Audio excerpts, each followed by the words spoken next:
The smell of rusted iron and burned flesh hung thick over the lower chamber. The cellar was damp and dark.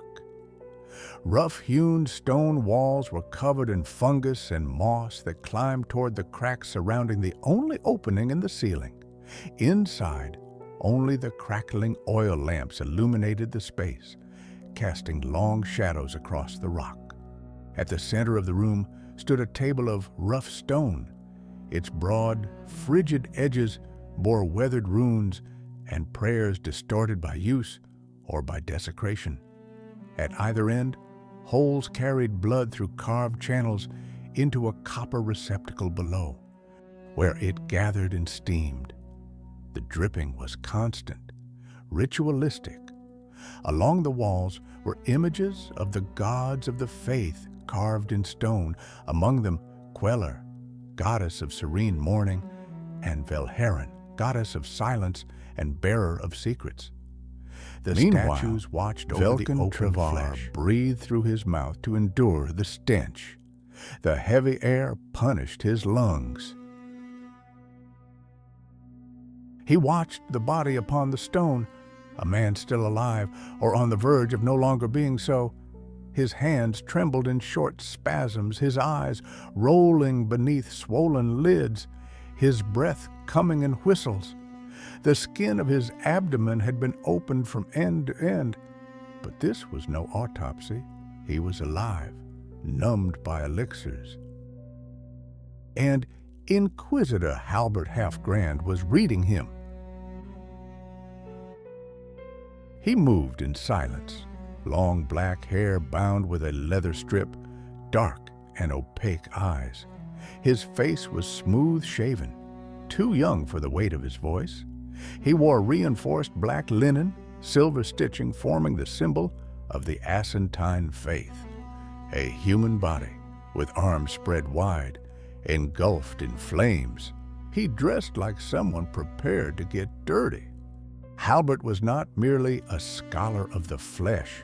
He captured his prey personally, fighting and intercepting renegade knights with far more combat experience than his own.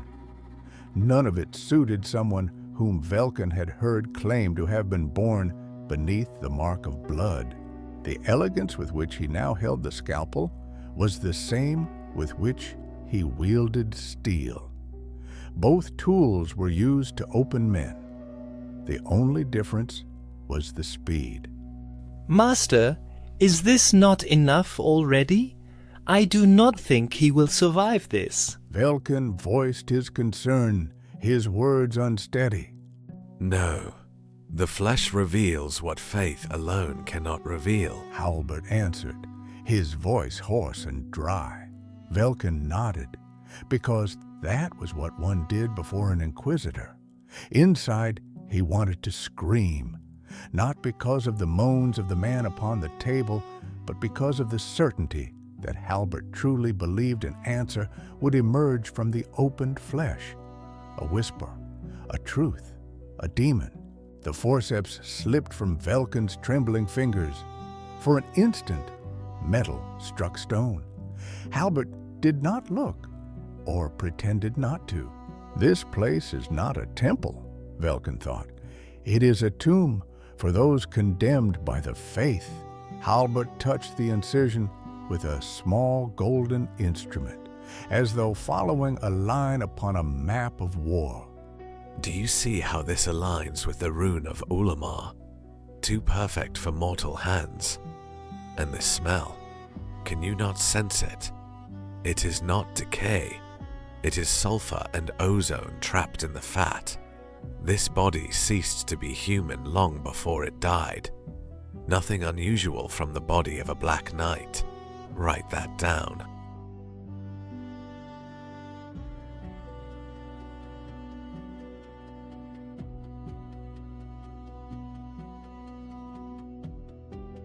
Velkin saw no rune at all, only violated flesh and blood. Even so, he wrote it.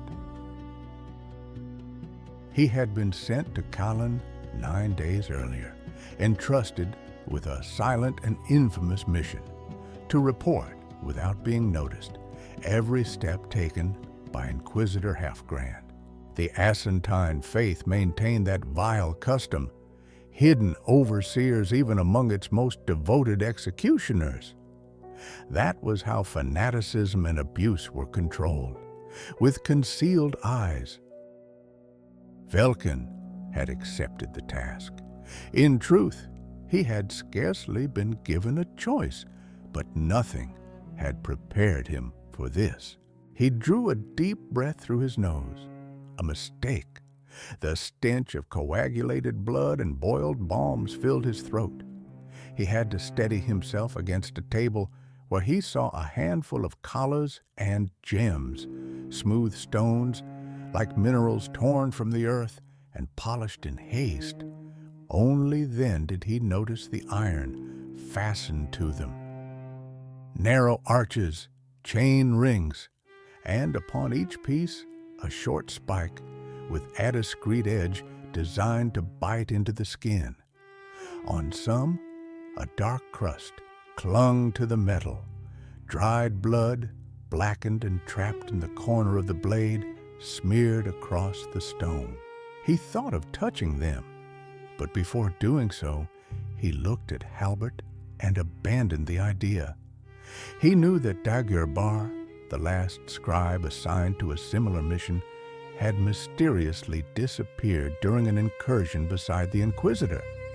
His body had been found days later, partially eaten by wild animals. The result, Halbert had reported, of an attack by starving wolves. Velkin feared provoking the man's wrath and meeting the same fate, yet he still had a message to deliver. He was merely waiting for the right moment. Now, he thought. He stepped forward and forced his voice not to tremble. Master, I know you are in the middle of a complicated procedure. Velkin paused, forcing himself to look away from the table. But an envoy of Artificer Archon stopped me before I came here. It seems the man you requested was placed in the dungeon cells near the crypts of our temple several days ago, yet he has still not been visited. The scribe hesitated again, lowering his gaze and choosing his words carefully. He was quite direct about his displeasure. He made no effort to hide his concern over your lack of urgency, now that the prisoner is in the custody of the faith. How many hours have we been here, Velkin? I cannot imagine, Master. 2 or 3 hours, I believe. And you had the patience to wait for the best moment to deliver this message. Your patience is commendable. What does he mean by that? He thought. His impatience does not alter the truth I must extract from that man. The Inquisitor's voice was calm but unyielding. I will go when the time comes. Some things must happen at the proper time, neither before nor after. Velkin understood those words, but less than he would have liked. Where does this superstition come from? Certainly not from the Ascentine scriptures.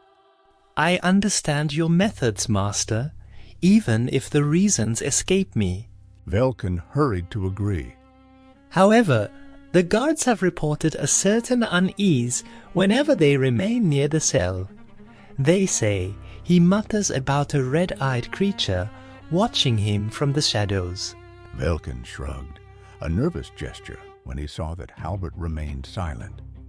The artificer believes they are merely the ravings of a broken man. Halbert's movements ceased. He did not turn around.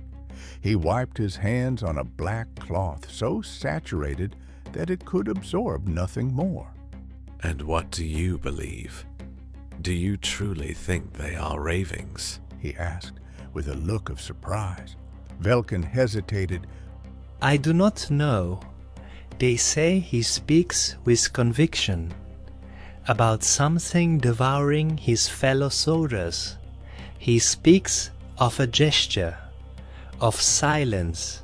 He dreams of it while awake, and the gods have fallen ill since his arrival. Fever, fear, a curse. You must go to him and then send him back wherever he came from. Halbert slowly washed his hands in a stone basin. The cloudy water quickly turned red. I will see him when the time is right, He said, with the calm of a man asking for bread. and then we shall see whether he dreams with his eyes open as well. Velkin felt his stomach tighten. I heard that Vasadote Seldrin was interrogating him a few hours ago. That troubled the artificer, a prisoner belonging to the Inquisitor, attracting the interest of someone so distinguished. The sound of water ceased. Silence took hold of the cellar. Surprising that Seldran went to the trouble of visiting this man. Halbert repeated, his gaze distant. My instincts were not mistaken. It surprises me that the local leader of the faith would turn his attention to a delirious outcast. Does it not surprise you? A brief, dark smile appeared. Me? No. Halbert said.